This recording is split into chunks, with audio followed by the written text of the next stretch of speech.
Before launching a new product, changing a price, or repositioning a brand, companies face a problem. How do you know if the decision will work before you've spent the money?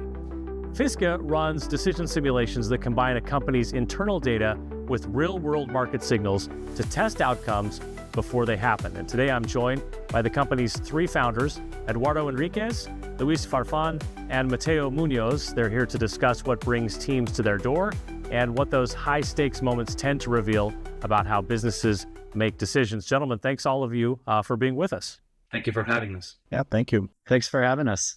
All right, I'm going to start with you, Mateo. When clients call you guys, what decisions are they usually about to make, and what risk are they not seeing yet? Give me just sort of a general picture. Yeah, generally they haven't made that decision yet, right? So like they are looking to make a large decision moving forward, whether that's around pricing or a market segment to enter into. You kind of name it. We can help out with it. So we've worked with multiple different organizations.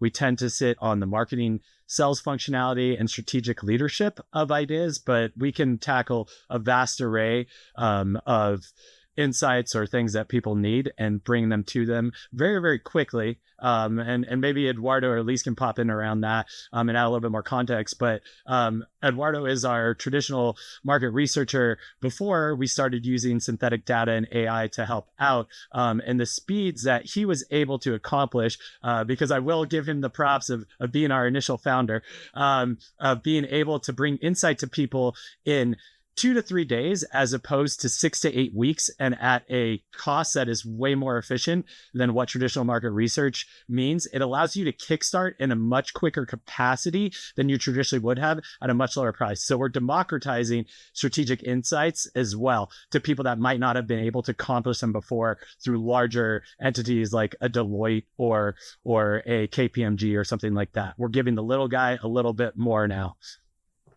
So Eduardo, it sounds like they might come to you with not even really a fully formed question about what they're trying to figure out, just a problem that they've noticed and wanting to see if you can help solve that problem. To add to Mateo's comment is, we have the ability through Fisga to pressure test the decision factors that go into either launching a message or a product or a service. And so we do that by leveraging public signals, access to thousands of data points in the market to simulate their audiences so that we can actually get insights that are rooted in data. All right, then. So Luis, let me come to you on this one. What's the most common pattern that you see across industries when teams are trying to make decisions but don't realize that they're missing real evidence? I think that it's more about momentum, where they already have an idea, that they already discuss that internally, and they have that false confidence to just keep going, keep pushing. And what they need to do is stop and try to remove the illusion. Me being in the CPG industry for many, many years, I've been tempted to do that. Every single time I come up with an idea, I think it tastes great. I maybe talk it with my family members and they all give me the thumbs up. But when it actually goes out to the real market, that's when most ideas fail. So that is stress test that Eduardo was mentioning before. I think that's the that's what you need to stop and think about it. And that's the pattern that we need to break across all the different industries, I think. Eduardo, I'm wondering if you can give me some more insight. I'm starting to get a better grasp on this, but what makes a Fisga project different from a project that's not using Fisga? Like what differentiates a Fisga project from its competitors? Yeah, absolutely. So I think that there are three things. People find themselves in either that you have to conduct research and you lean into going the traditional route that Mateo mentioned can take up to 6 weeks and be very, very expensive. I'm talking about, on average, a traditional research can cost between $20,000 to $30,000 and take up to 8 weeks to get that data. Then you have other people that are back of the envelope type of decision, which was Luis mentioned. And then there's us. And so we don't just give advice. We try to simulate the decision before that spend, that initial effort. And so what we do is we combine the internal context of the real world market signals to stress test pricing, positioning, messaging, literally go or no go decision. You either build it, you launch it, or you actually create that campaign to launch your service or product. And so what we're trying to deliver is something super practical so that you get a directional decision. When I mean directional is because what we do is simulate that market by listening to world signals, products, reports, studies that are out in the world. And we, through our framework, are able to simulate that market and that audience. And so once we're able to build that, then that client or that team is able to dig deeper on data they should have taken weeks to gather, but we do that in sometimes less than 24 hours. I wonder if there have been any times where what seemed like the obvious answer actually wasn't the right answer, and anything you had to do to reframe the problem for the group you're working with. Mateo, can you think of a time, or anybody else that wants to jump in, a time when that obvious answer just hasn't necessarily been the right one and you've had to go a little deeper? I was going to say there's a lot of them, Marty. So which one do we need to pick with? I was going to say, Eduardo might want to take this because I was going to say this product itself is actually a pivot out of something that we were working on initially. So I think I will turn this one over to Eduardo to take a little bit more on. Let's call it the most gut reaction that we've gotten when we present Fisga as a solution has been price testing. So the people need to know, okay, I have this great product, this great idea, but beyond knowing who's going to buy it, how much can I charge for it? And so the example that I have is a fintech company out of Utah that has an incredible solution in my eyes, more for being able to invest your money as a family office, but you do it like a DIY. And so this person or this team came to us and said, hey, I have an idea of these tiers of pricing. And our job was to either confirm that or give him a good guidance. And one aspect about the way that Fisga works is that we always have the human in the loop. AI is great. It, in my opinion, in my experience for the past year and a half, has been that it gives you access to thousands of data points and information at your fingertips. It's just knowing how to use that. But the human in the loop has allowed us to weed out that data that AI is assuming is good in order to clean it. So what we did specifically for this project was to say, okay, I want to make sure that this company does not leave any money on the table.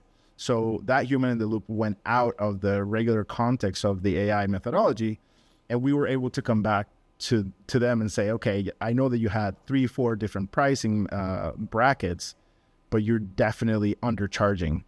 The study suggesting that you need to charge at $150 a month and go up from there up to $1,000 when you insert human in the loop. So we were able to reframe their understanding of what they thought they should charge, because the thing about pricing is that pricing can establish or confirm quality, or it can definitely write it off.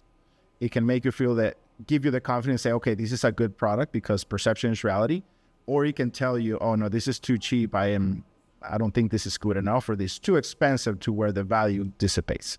And so that's where, in this case, we were able to align them to give them a directional focus to say, okay, this is where you should start rather than what you had, in order to start real testing with your customer and see what the reaction is. But they started with a really strong baseline.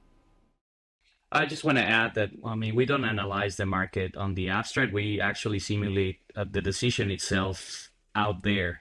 So adding to Eduardo's point, there was another project where they thought the messaging was the issue, but in reality, customers were really attuned what they were saying. It's just that they didn't care. So that was a very powerful insight. Like, it was not the positioning of the product itself, but it was the product itself that was not working. So that's the type of things that we can help companies to figure out before investing the big bucks in those projects. You mentioned so many data points are available at your fingertips, as I think the term Eduardo used there. And it seems like the more you kind of dive into it, you can continue to just refine and refine and refine. How do you know when you've reached the point where you say, we've got enough of the data, we've processed to the right point, and now we've got the data we need in order to have the confidence to move forward with the decision? That's a great question. I'd say the fact that we're using Marty publicly available information allows us to do this, right? But to Eduardo's point, to the previous question of the human in the loop, this is where we still feel a human is very necessary, because we can go ahead and take a look at that data, where we're getting it from. We're providing the sources to everyone at the end of it. So we're not just sticking it into the black box and saying, hey, it's going, right? It's guided. Eduardo mentioned earlier, we have a very tight framework. That's what makes us different than just using, going to any LLM and asking these questions, right? We've spent a year plus on creating this framework that puts this information together for you and helps deliver it. So I know we gave a couple different case studies, and as we just talk about data and around public information, I want to leave you with one more. So the Natural History Museum here up on the hill on campus here in the state of Utah, we actually worked with the exhibits director there when we were looking at a couple of special exhibits, potentially bringing it in. And as we were formulating Fisga at that point, and we were helping them out as well, going, okay, what special exhibits can we look at and how accurate is this? When they ran their orcas exhibit, we got publicly available information, put it through it, got a little bit of information from the museum itself as what they had done for special exhibits in the past, and we came within 300 attendees of what they were going to hit at the end of that event. So we looked at it before and looked at it after, and that's one of the tests, and we've done a lot more to make sure that those data points are correct. So like, when do you have enough data? It just really depends on your study, right? Like in there, but where we're getting that data and how powerful that data is, I wanted to give a little bit more insight to that, because it is very subjective as to like what the study we're looking at as to when is enough. But like, again, human in the loop, that's a big portion of that to go like, yep, AI, you've done your point, but here it is. What I'll add is one of the best case scenarios and how Fisga should be used is for guidance on that decision. A lot of us tend to just, and we've already talked about this, have a gut reaction about anything. And you can literally convince yourself of anything. Our job here is to guide you in that decisions rooted in information. And so what's happened in the past is we provide insights about whatever type of study or output that the client requires. But what in most instances it happens is that the client says, okay, now I have A, B, and C instead of A through Z that I needed to test. I'm going to now implement not real, but I am going to actually bring humans to answer about A, B, or A, B, and C, rather than all of these things and hope that something happens. We have the ability to give a more focused approach to when you're trying to validate something. If it requires, I would say 80% of the people that we or clients that we work with are completely okay with the insights that we provide, and they're ready to go, because everything that we give is rooted in data that we leverage in order to produce the simulations. And so there's no black box in that sense, where they can actually see every single source, how we provided the insights. And when something that we haven't talked about is the delivery of this information, is we have a dashboard with the project details. You have a markdown HTML that you can actually read the report as a website. We also provide a audio summary of that report so that people can consume this insights on the go before they dive in deeper into the actual report. And we have an actual AI agent that becomes the research expert that can answer any questions that they might have that stem from that report. And so it allows you to have a streamlined process to insights to additional questions, where we make it easier so that they don't have to like get the researcher, get more data cuts, and so on. So yeah. That's really an interesting point, that so often a company will make an investment, get a report back, and maybe what they really get out of it is sort of the executive summary version of it, or they don't have a way to go back and look at it again, 3 months later and say, wait, I have this question now. How do I get this information out of it? So that seems like a really helpful element. Yeah, and I'll add to your comment, one of the things that we're focusing on is creating what we're calling the knowledge graph. It's an underlying database for each client in a project that adds towards the overall data or insights that a company or a service has, so that in the long run, you can rerun that report. And that's the beauty of our framework, is that you can actually go back to the same people that answered your let's say your study or your survey to ask more questions as the industry evolves. We believe that there are forces in the market that affect different products and industries, and we have the ability to take a look at those changes in the market and rerun the study to see how your brand or your potential industry is being affected 6 months or 10 months from now, or even a year from now. I'm going to get you guys out of here on this one. For someone out there who's listening and maybe their organization is facing a big decision right now, what's the one question they should ask before they spend any time and money to go in and kind of look into it? How do they know that their issue is one that can be solved by what you guys do? And what are the questions they should ask themselves before they reach out? I would tell people, okay, what has to be true for your service, product, or idea to work? And do you actually have proof of that? Most people, like Luis mentioned, will just do the back of the envelope. And unfortunately, there are really big brands that have a focus group of 1 or 2 or 3 people in the team and assume that is the market. And they go with it. So what we're trying to say, okay, what would go wrong? And if you do think that this is how it's going to go great or not, well, how do you prove it? Where did the data come from?